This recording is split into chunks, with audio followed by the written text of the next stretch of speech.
Hola, yo soy Sebastián Calderón, soy activista, abogado e historiador y en este momento trabajo como coordinador jurídico del Instituto de Política Abierta. Mi nombre es Alejandra Florian, soy politóloga, asistente de proyectos en el instituto. Bienvenidos al curso de Incidencia Política en la Protesta. En este curso vamos a ver bastantes cosas sobre incidencia política, pero entonces vamos a comenzar con el primer módulo, que será ¿qué es la incidencia política? ¿Cómo se ha venido ejerciendo la incidencia política durante la historia? Y básicamente, ¿cuál es el papel de la incidencia política dentro de los contextos de protesta y movilización social? Además, nos gustaría explicarles con ejemplos cómo la incidencia política ha llegado a ser parte de los espacios de toma de decisión. También vamos a tratar un punto fundamental, que es dónde incidir. Vamos a ver un poco cuáles entidades públicas y cuáles corporaciones, sobre todo públicas, están para que lleguen nuestras agendas a, digamos, a una incidencia efectiva. Para ello les vamos a mostrar metodologías con un sistema humano para así llegar a realizar incidencia política de manera eficaz y eficiente. Bienvenidos al curso y espero que lo disfruten, pero sobre todo espero que lo puedan utilizar con sus organizaciones. Bueno, entonces para empezar con el curso hay que entender primero qué es la incidencia política y cómo la incidencia política sirve como una sombrilla para entender el contexto de movilización y protesta social, ¿cierto? El 2020 y el contexto del COVID, de la pandemia, nos dio un tiempo para repensarnos la protesta social y para repensarnos la incidencia política. Vimos como mucha gente en distintos países, en Honduras, vimos como en China, en Estados Unidos, inclusive acá en Colombia, cómo la gente salía a defender sus vidas o a reclamar sus derechos o a protestar contra instituciones que son abiertamente corruptas o que tienen estructuras discriminatorias contra las personas, ¿cierto? Estos contextos de movilización y digamos todo el crecimiento de los estados de excepción, es decir, que el presidente cuando va a declarar una emergencia por la pandemia, pues declara estados de excepción, que él tiene a su favor muchos poderes del Estado que son distribuidos en distintas ramas del poder, por ejemplo el legislativo que hace leyes o el judicial que juzga a esas personas que no cumplen las leyes. Entonces, cuando se declara un estado de excepción, pues el presidente, la figura presidencial, adquiere muchos poderes y sostiene muchos poderes para responder rápidamente a la crisis, en este caso pues de la pandemia.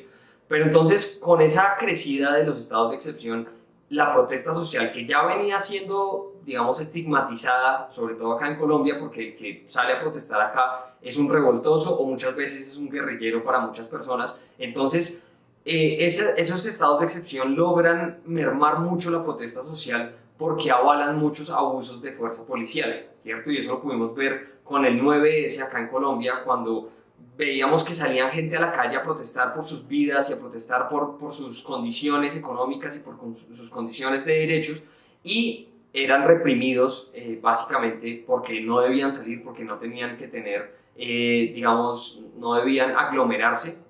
Y esto es algo muy importante para tener en cuenta la protesta. Cuando vayamos a salir, pues definitivamente hay que tener en cuenta las normas de bioseguridad que nos impone este contexto. Pero entonces, con la crecida de ese estado de excepción, digamos que la protesta social se ve muy mermada y tenemos que nosotros entender cómo hacemos para tener nuevas formas de protesta, cómo hacemos para salir también a la calle y encontrarnos con esas personas, ¿cierto? Entonces, la protesta social adquiere una importancia fundamental. La protesta social no solamente es ese espacio de reivindicación de derechos, no solamente es ese derecho a tener derechos, ¿cierto? Y a reclamarlos ante el Estado, sino también esa protesta social es ese espacio de encuentro con las personas, en donde nosotros salimos con pancartas, con tambores, salimos con cánticos, digamos, y nos aglomeramos con esas personas que creen que debe exigírsele algo a la sociedad y al Estado para ser reconocidos con sus derechos. Ahí es donde nos encontramos con esos pares, precisamente, con esas personas que creen en el buen vivir que nosotros necesitamos y que estamos reclamando constantemente por medio de la protesta social. Entonces, ese espacio de encuentro es fundamental preservarlo, pero esas agendas que se gestan muchas veces desde la protesta social, ¿cierto? Desde cuando vamos nosotros a la calle y salimos y queremos manifestarnos por alguna causa o alguna agenda, tenemos que tener en cuenta que entonces esas agendas promovidas en esa protesta social deben tener una ruta para llegar a los espacios de toma de decisión, ¿cierto? Si nosotros elaboramos y co-construimos una propuesta dentro del escenario de movilización social, dentro del escenario de la protesta social, pues tenemos que plantear una ruta para que esa protesta llegue a esos espacios de toma de decisión y se reconozcan esos derechos que están siendo pedidos en la calle con nuestros pares. Entonces, básicamente la protesta social es una manera más de participar políticamente, es una manera en la que inclusive la Constitución nos está llamando para ser parte de la construcción de ese poder público, ser parte de la construcción de ese Estado, como vamos a ver más adelante. Y finalmente, pues la incidencia política es esa hoja de ruta que nosotros tenemos que tener para que esas agendas logren tener incidencia dentro del espacio de toma de decisión. Aquí quiero leer una cita muy importante que es para darles contexto y para entender qué es la incidencia política. La incidencia política es entendida como el proceso de promover cambios sociales y políticos estructurales de forma escalonada a través de la presión, la articulación y la transformación de relaciones de poder. Estas relaciones de poder definitivamente tenemos que tener en cuenta que están inscritas dentro de lo personal, dentro de lo colectivo y dentro de lo público. Y de ahí su importancia fundamental. Si nosotros salimos a la calle a protestar por agendas, tenemos que tener la capacidad de entender que debemos plantear una hoja de ruta para que esas agendas construidas y co-construidas lleguen a esos espacios de toma de decisión. Y así poder tener una incidencia política efectiva y poder incidir dentro de esas agendas públicas.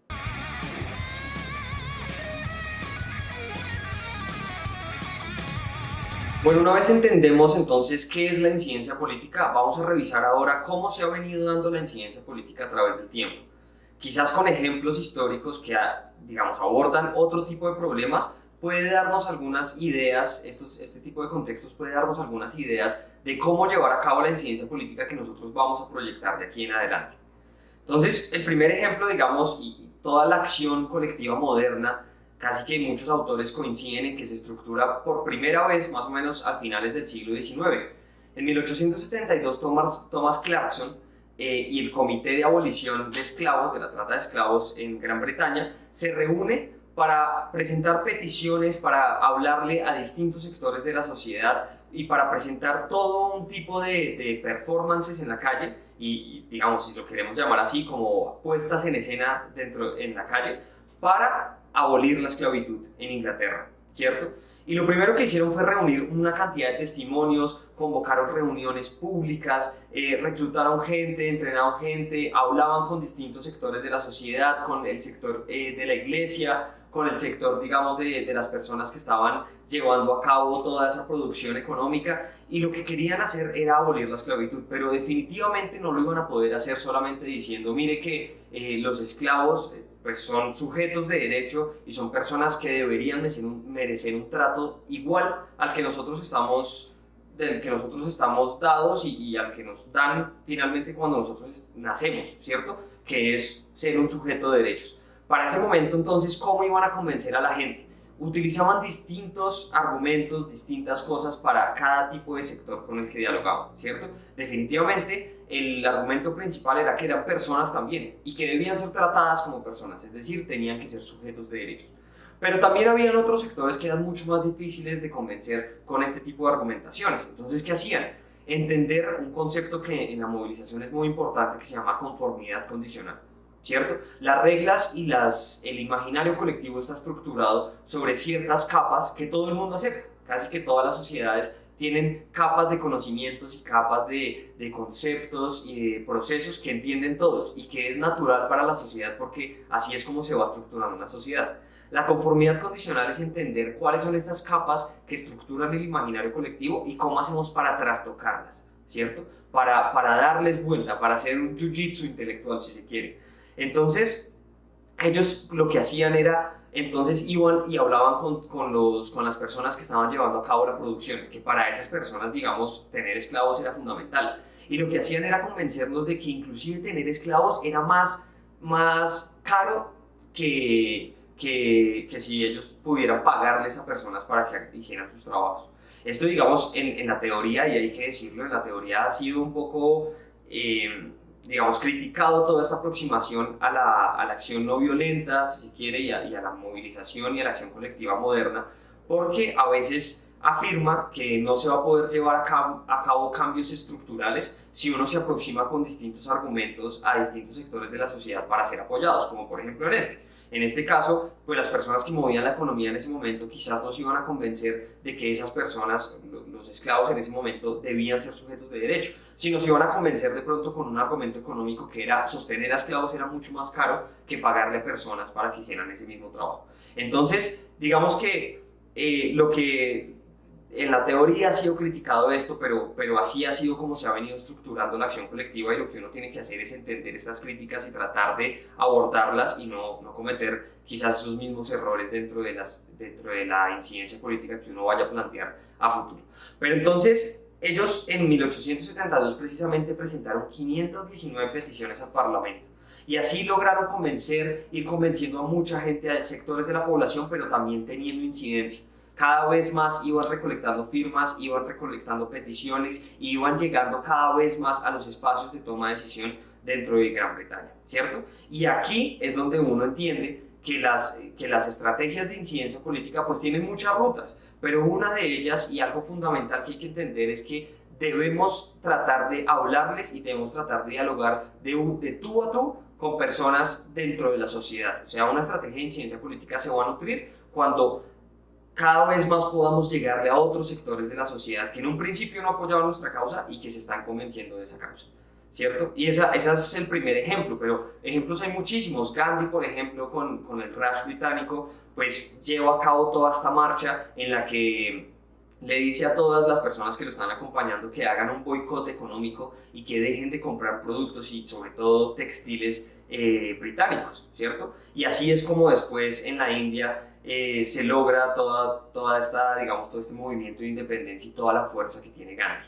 Y pues definitivamente Nelson Mandela también, con todo el contexto del apartheid sudafricano, cuando Nelson Mandela está en la cárcel, el movimiento, digamos, de Free Mandela logra campañas de comunicación, logra conciertos a gran escala, logra acciones de boicot también, no solo económicas sino sociales, para lograr digamos, gritarle al mundo que era necesario que liberaran a Mandela, pero no solamente eso, sino también que era necesario acabar con el apartheid dentro del contexto sudafricano y, bueno, en definitiva en el contexto africano, digamos, como continente.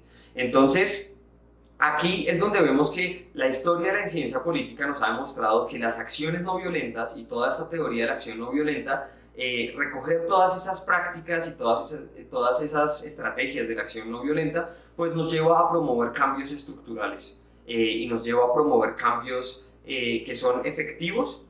Y en esto, pues digamos, la teoría de la acción no violenta tiene algunas estadísticas que recoge para decir que la acción no violenta realmente sí ha sido más efectiva que la acción violenta. Pero entonces estos cambios estructurales solo los vamos a entender por medio del estudio también de este tipo de cosas que han hecho los movimientos del pasado, como por ejemplo la conformidad condicional, lo que les decía, entender cuáles son las capas del imaginario colectivo de una sociedad y tratar de hablarles a distintos sectores de la sociedad, a veces con argumentos distintos, pero promoviendo ese cambio estructural siempre, y también entendiendo que la acción colectiva es fundamental. O sea, que el agremiarse con personas, el organizarse y el hacer peticiones de agendas muy estructuradas y de objetivos de incidencia con muchas personas y cada vez recogiendo otros sectores de la sociedad nos va a llevar a que tengamos una incidencia política fuerte y una incidencia política que logre incidir dentro de los espacios de poder público.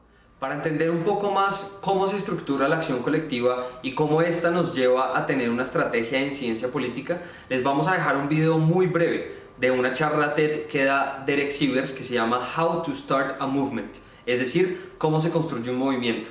Este video, digamos, que explica el corazón de la acción colectiva y sé que les va a servir muchísimo para entender cómo se estructura precisamente esa acción colectiva dentro de sus organizaciones. So ladies and gentlemen, at TED we talk a lot about leadership and how to make a movement. So let's watch a movement happen, start to finish, in under 3 minutes and dissect some lessons from it. First, of course you know, a leader needs the guts to stand out and be ridiculed. But what he's doing is so easy to follow. So here's his first follower with a crucial role. He's going to show everyone else how to follow. Now notice that the leader embraces him as an equal. So now it's not about the leader anymore, it's about them, plural. Now there he is calling to his friends. Now if you notice that the first follower is actually an underestimated form of leadership in itself. It takes guts to stand out like that. The first follower is what transforms a lone nut into a leader.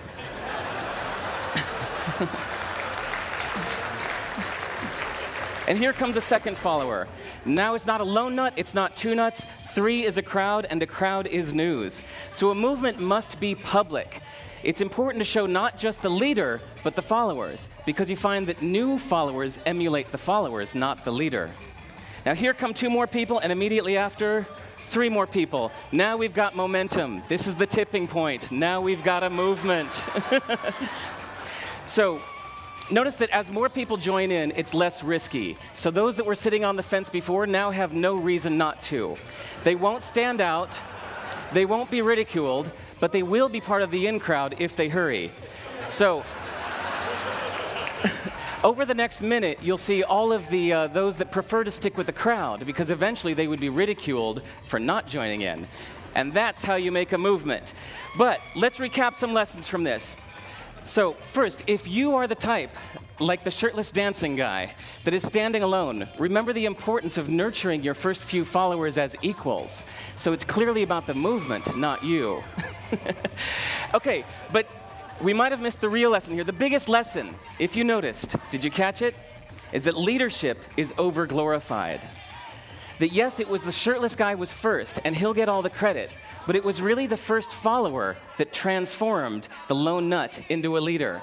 So as we're told that we should all be leaders, that would be really ineffective. If you really care about starting a movement, have the courage to follow and show others how to follow. And when you find a lone nut doing something great, have the guts to be the first one to stand up and join in. And what a perfect place to do that, TED. Thanks.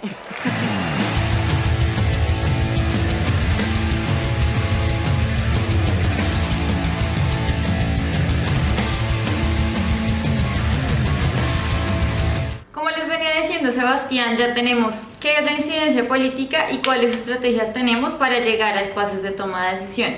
Ahora les voy a comentar qué necesitamos y cómo llegamos a esos espacios de toma de decisión a través de la incidencia. Lo primero, es importante reconocer que las movilizaciones sociales y las protestas no son uniformes, no es algo que se haga en un laboratorio y que tenga siempre las mismas variables. Es necesario reconocer esa multiplicidad que pueden llegar a tener las movilizaciones sociales y las diferentes variables que pueden cambiar. Por ejemplo, el lugar en donde se hagan es clave porque de esta manera esto va a cambiar y transformar otras variables. Los liderazgos que hayan en la movilización también son muy importantes porque es posible que hayan liderazgos muy visibles que cambien toda la narrativa de la movilización, o también unos liderazgos que estén tras bambalinas que de alguna manera cambien como esa guía y esa narrativa de la movilización social.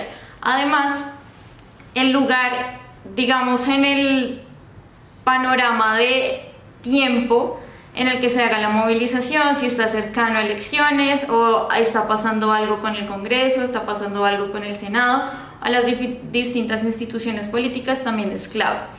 Para llegar a incidir en agendas públicas es necesario enfocarse en el cómo. Las tácticas y estrategias de incidencia política suelen olvidar todas estas preguntas que se tienen que hacer para incidir realmente. Entonces, es necesario preguntarse ¿para qué incidir? ¿Cómo hacerlo? ¿Quién va a incidir? ¿Y dónde? Que si ustedes se dan cuenta, estas preguntas responden a las variables que les había comentado que pueden cambiar o que pueden cambiar la narrativa no solo de la movilización social, sino la forma en la que incide la política en las agendas que se tengan. No obstante, también es importante reconocer los promotores de las acciones políticas. A menudo los promotores no se fijan en la profundidad de la acción política, sino más bien como en el movimiento que se tiene que dar para que esta movilización llegue a una agenda. Pero tanto la profundidad del objetivo de la agenda como la movilización son realmente importantes, porque en un proceso de incidencia la movilización social es clave, pero cuando llega a posicionarse como agenda, la profundidad que tenga es vital para que ésta realmente incida de una forma no solo de movilización, como que llegue al punto de llegar a la agenda y se quede ahí, sino que realmente comience a transformar y hackear todas estas organizaciones, instituciones y demás problemáticas que podemos identificar en cualquiera de estas.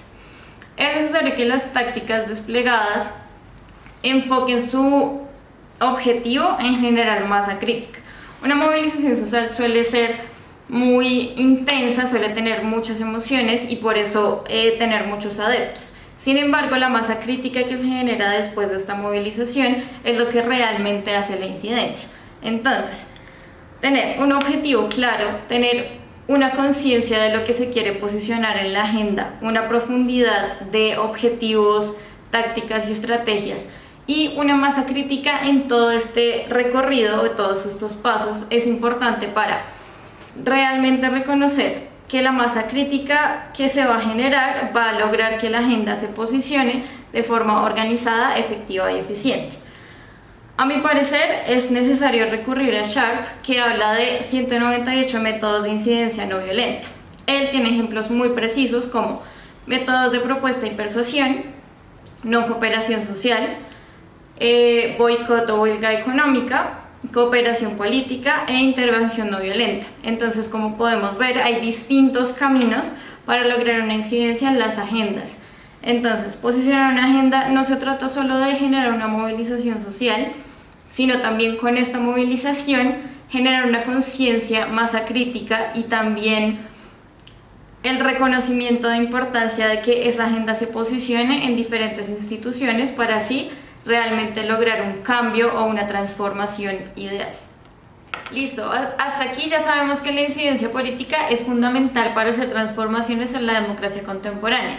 ¿Por qué? Porque necesitamos una participación activa de la ciudadanía para que esta democracia sea alimentada de forma programada o más bien sistemática y esta democracia tenga como siempre un estado más vital, más fresco, que con la participación ciudadana ayude a comprender el funcionamiento y las dinámicas de la ciudadanía misma. Una ciudadanía que, como vimos anteriormente, ya está formada, ya es una masa crítica, ya tiene unos objetivos, unas peticiones y unos reclamos puntuales, y esos reclamos se traspapelan en ejemplos de incidencia política.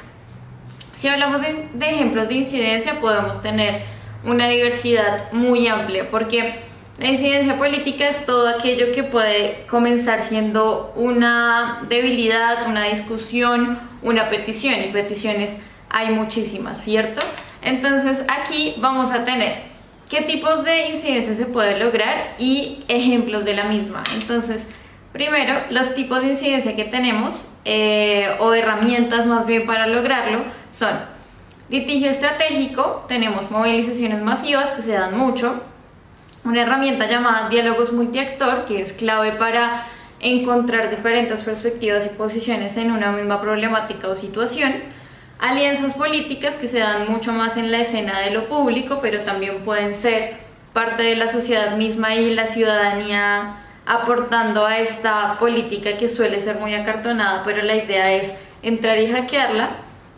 Tenemos también uso estratégico de herramientas digitales, que puede irse por comunicación, puede irse por activismo digital, ejercicios de resistencia, presión y denuncia, que van desde estar en el Congreso cuando se va a sancionar una ley, o tener un hashtag utilizado durante todo un día para que toda la red social de Twitter, por ejemplo, tenga este tema en muchos universos mismos de la red social.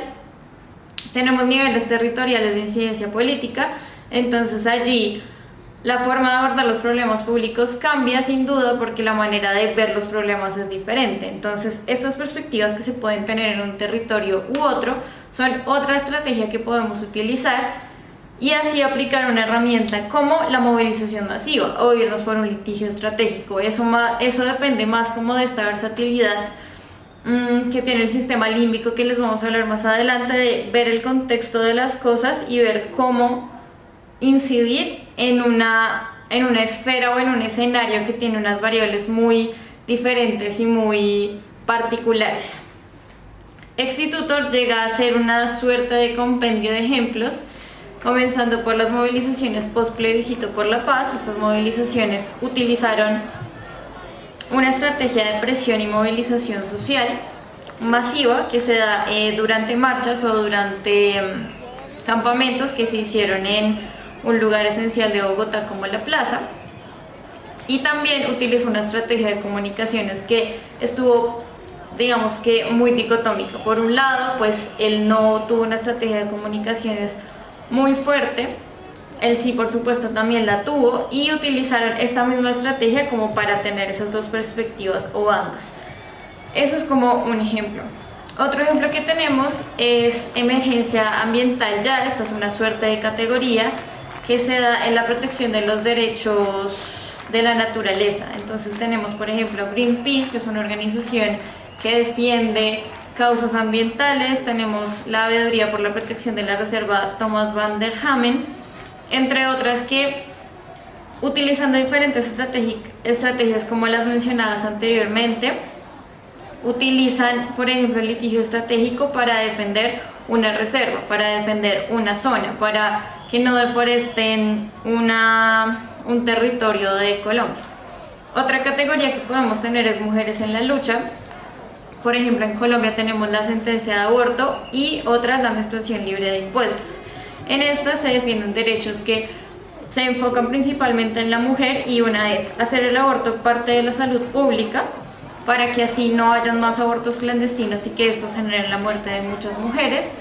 Esta también comprende que el aborto sea gratuito y que se haga a través de la CPS, y también tenemos la menstruación libre de impuestos, porque como bien conocemos, la menstruación necesita diferentes elementos de higiene que son muy caros en el mercado y muchas mujeres no tienen acceso a los mismos. Otro es mujeres en contra de los crímenes sexuales digitales. Esto se sale un poquito más de Colombia y se va más a un ámbito global, específicamente en Corea del Sur. Pueden encontrar el apartado en el capítulo 2 del libro de Incidencia Política, en el cual hay un movimiento feminista en contra de los delitos y los crímenes digitales en Corea del Sur. Como bien sabemos, la internet tiene una amplia gama de variantes y es muy difícil tener un control muy rígido sobre esta, pero los delitos y el abuso sexual que se comete al publicar, por ejemplo, un video sin el consentimiento de la mujer es un tema lastimosamente muy amplio. Entonces, en ese orden de ideas hay ya todo un activismo al respecto.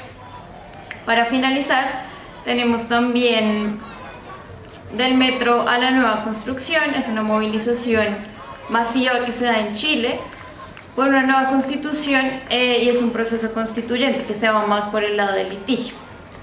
En ese orden de ideas podemos ver que, si bien la incidencia para hacer cambios es muy amplia, tiene como una suerte de categorías, una suerte de variables, unas estrategias tácticas que le permiten al movimiento llegar a incidir a través de la ley, a través de la movilización, a través de acampar simplemente, o a través de tener un hashtag y hacerlo viral y como trending durante todo un día, para que este capte la atención de una institución, una entidad o una organización, y realmente se cumpla el objetivo de la movilización social. Bueno, ya Ale nos contó cuáles eran los ejemplos de incidencia política y, digamos, cuáles eran las distintas formas de llevar a cabo estas rutas, ¿cierto? Pero para incidir políticamente hay que saber dónde incidir. Eso es fundamental, y esa pregunta hay que hacérsela siempre que nosotros vamos a establecer una ruta, sí, una hoja de ruta para la incidencia. Entonces, digamos, como el principal actor de incidencia política es el Estado, hay que entender definitivamente cuáles son sus entes territoriales, cuáles son la estructuración de la rama del poder público, qué reglas y qué mecanismos funcionan para entender ese Estado. Y a algunos les dará, digamos, mamera y dirán, bueno, eso es más un trabajo que deberían hacer los abogados, y antes es medio encriptado tratar de entender esos decretos y todas esas leyes y todo esto, pero realmente hay que saber cómo abordarlo dentro de una estrategia de incidencia política, porque es fundamental. O sea, si nosotros queremos incidir ante el Estado, necesitamos entender cuál es su estructuración. Y digamos que aquí pues el Estado definitivamente ha cambiado y nosotros también acá queremos dar unas puntadas de cómo ha cambiado esa noción de un Estado. En un principio pues evidentemente era un Estado, muchos autores lo llaman nacido de la guerra, era un Estado en el que se estructuraban muy pocas cosas, unos privilegios pues para unos muy pocos, pero digamos que el nacimiento de ese Estado de Derecho, también con el surgimiento de muchas guerras, sobre todo en Estados Unidos, y el posterior, digamos, la posterior característica de ese Estado, que fue el Estado Social de Derecho, es que es un Estado definitivamente que da derechos y reconoce derechos de sus ciudadanos, ¿cierto?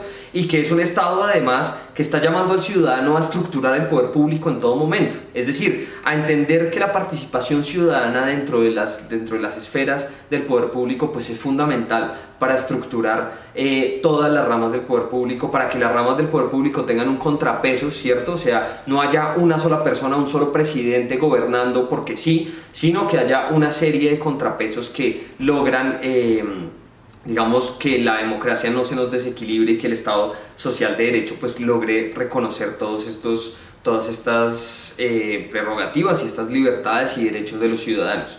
Y hay conceptualizaciones inclusive más, digamos, que estamos viviendo en este momento, que es el Estado ambiental de derecho. Y el Estado ambiental de derecho, con toda la crisis ambiental que hemos vivido en los últimos años y con toda la denuncia que están haciendo, que es muy importante que estén haciendo varios activistas en distintas partes del mundo sobre todo lo ambiental y sobre, digamos, la crisis que vamos a tener en materia de cambio climático y de medio ambiente. Entonces, hay algunos autores que ya están empezando a hablar de Estado ambiental de derecho, y este Estado ambiental de derecho, digamos que es el reconocimiento de un Estado que no solamente, digamos, reconoce derechos ante sus ciudadanos, sino que los garantiza, y garantiza la relación que estos ciudadanos tienen con sus ecosistemas y con su alrededor. O sea, se trata es de estabilizar una relación armónica entre los seres humanos y sus ecosistemas. Ecosistemas definitivamente flora y fauna, pero debe haber una estructuración, una serie de normas y de leyes que un Estado pueda garantizar para que esa convivencia armónica pues se dé y llegue a un feliz término. Pero entonces el Estado no es más que ese espacio para que la gente se le garantice el buen vivir, como muchas teorías y muchos activistas también en América Latina lo han afirmado. O sea, el buen vivir es esa capacidad de las personas para estructurar su propio futuro, para estructurar su propia vida, pero teniendo en cuenta también un equilibrio dentro de las relaciones humanas y ecosistémicas que tiene y que está en todo momento interactuando. Entonces, pues con esta conceptualización, digamos que fíjense que el Estado no es uno solo, el Estado no es un ente, digamos, que no se pueda estructurar y que no se pueda reestructurar y modificar. Definitivamente el Estado tiene que cambiársele muchas cosas, y eso definitivamente es algo que los activistas reconocen. El Estado tiene estructuras discriminatorias, pero debemos entender que está en nosotros, en la participación ciudadana y en el poder del activismo, lograr cambiar esas estructuras y lograr derrumbar esas estructuras, como lo hemos visto en los últimos años con figuras y movimientos de activismo muy loables como el de Argentina con la ley del aborto. Definitivamente tenemos que hacer esa tarea nosotros como ciudadanos, y en tanto entendamos nuestra ciudadanía como una posibilidad de incidir dentro de los espacios de toma de decisión, como una posibilidad de construir ese Estado que en todo momento se está construyendo. Y fíjense que estamos pasando de un Estado de la guerra a un Estado de derecho, a un Estado social de derecho, a un Estado ambiental de derecho. Pues tenemos que entender que estamos nosotros en calidad de construir esas decisiones, y tenemos que ejercer esa incidencia para construir esas decisiones que nos garanticen un buen vivir a todos. Entonces, digamos, la estrategia para esto, y esto sí es una recomendación que nosotros les hacemos para la incidencia política, deben tener en cuenta una hoja de ruta hacia dónde quieren incidir, ¿cierto? Ubicar los tomadores de decisión de acuerdo con los objetivos de la incidencia, ¿cierto? Si nosotros, como nos venía diciendo Alejandra, si nosotros planteamos unos objetivos de la incidencia, ¿cierto? Y unas formas de llevarlo a cabo para lograr hablar con otros sectores de la sociedad, también tenemos que saber a dónde vamos a incidir, y hay que ubicar esos tomadores de decisión y reconocerlos en todo momento, ¿cierto? Y hay distintos niveles. Por ejemplo, pues en Colombia acá hay niveles que hay que reconocer en todo momento, y es el comunal, o hay niveles locales, o hay niveles municipales, o hay niveles distritales o metropolitanos o departamentales o nacionales o internacionales, ¿cierto? Hay una cantidad gigante de espacios en donde nuestra incidencia va a llegar. ¿Cuál es más importante, Sebastián? ¿De pronto el internacional es mucho más importante que el municipal o el distrital? No. Acuérdense que no hay una sola hoja de ruta para la estrategia de incidencia y ustedes van a tener que saber complementar distintos mecanismos, ¿cierto? Van a tener que intentar hablarle a distintos sectores de la sociedad y van a tener que intentar combinar estas, digamos, ubicaciones o estos espacios en donde ustedes quieren llegar a incidir, ¿cierto? Si ustedes logran una incidencia en el que combinen una y la otra, un nivel comunal, un nivel local, un nivel nacional, un nivel internacional, pues su estrategia se va a ver más robustecida y va a tener resultados quizás más, digamos, a corto plazo, mucho más efectivos. Pero entonces esto depende de la organización que usted haga dentro de su organización, con su equipo, y entender hacia dónde van, ¿cierto? Y hacia dónde van y cómo se estructura esas ramas del poder público. Una vez usted reconozca cuál es el nivel en el que usted quiere incidir, porque ese nivel es el que toma las decisiones que a usted le compete y las que usted quisiera cambiar, pues entonces ahí va a tener que entender cuáles son las reglas y cuáles son, digamos, como estas reglas de juego con las que están jugando esas entidades del poder público, ¿cierto? Y finalmente, cuando usted entienda cuáles son sus tomadores de decisión, usted entienda cuál es el nivel territorial que usted quiere, por el cual usted quiere incidir, cuando usted entienda las reglas de juego para usted saber cómo incidir y cómo llegar a esa institución y cómo poder encauzar toda su acción colectiva dentro de ciertos mecanismos y herramientas para lograr incidir dentro de esa política, dentro de ese espacio político, pues entonces allí usted va a tener que establecer unas tácticas, ¿cierto? Y esas tácticas pues en el Estado colombiano se dan por medio de vías administrativas, por medio de vías judiciales o inclusive por mecanismos internacionales. Digamos que para más información, digamos, es un tema inacabable, definitivamente está en tarea de las organizaciones y está en tarea de las personas que quieren incidir dentro del poder público, entender esta hoja de ruta, pero si quieren saber más, pues vamos próximamente a sacar desde el instituto un libro que va a tener todos estos contenidos de incidencia y ahí van a poder abordar definitivamente más cuáles son estas rutas y cómo van a poderlas llevar a cabo en sus organizaciones. Teniendo claro dónde incidir, como nos estaba contando Sebastián, ahora vamos a hablar de las metodologías que tenemos para lograr la incidencia política. Entonces, para comenzar es preciso reconocer que la incidencia tiene retos y esos retos pueden ser externos e internos. La organización que, por ejemplo, esté formulando o moviendo una causa social para generar incidencia tiene unos retos internos de comunicación, acuerdos, posicionamiento de agendas en la organización misma, y de esta manera los retos también se traspapelan a lo externo. Entonces, ¿cómo llegar a la ciudadanía? ¿Qué estrategias de comunicación tenemos para realmente incidir? ¿Cómo se quiere transmitir ese mensaje? Entre otros. La metodología que se propone para realmente lograr la incidencia tiene como base la comparación de la metodología o la incidencia con el cuerpo humano. Entonces, como bien sabemos, el cuerpo humano tiene diferentes sistemas para funcionar. Tenemos el sistema circulatorio, tenemos nuestro sistema digestivo, muscular y óseo, entre otros, que de manera coordinada y en sinergia funcionan para realmente hacernos seres vivos y tener como este organismo vital que nos ayude a respirar, bombear nuestra sangre, llevar nuestras ideas a la cabeza, entre otros. Asimismo, funciona un movimiento social que quiera realmente incidir en la política. Entonces, para ello, este sistema depende de muchas cosas. Principalmente tenemos un sistema musculoesquelético, es como este esqueleto que tiene todo el peso de la incidencia. ¿A qué me refiero con el peso de la incidencia? Los ideales, los objetivos tienen que estar bien estructurados, así como un esqueleto óseo que tiene la fuerza necesaria para cargar todo nuestro cuerpo.